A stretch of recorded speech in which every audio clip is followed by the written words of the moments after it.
Hey guys, just a quick little tip here for your home walls or, mm, yeah, really just home walls.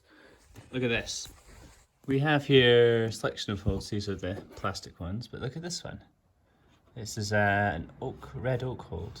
See that? It's got damp. This is condensation. You can see it's just where the chalk was. This wall has been in the cold, not heated. Current temperature is around 35-40 degrees Fahrenheit. So it's an interesting little thing. Hopefully that'll dry out and it won't be a problem, but interesting.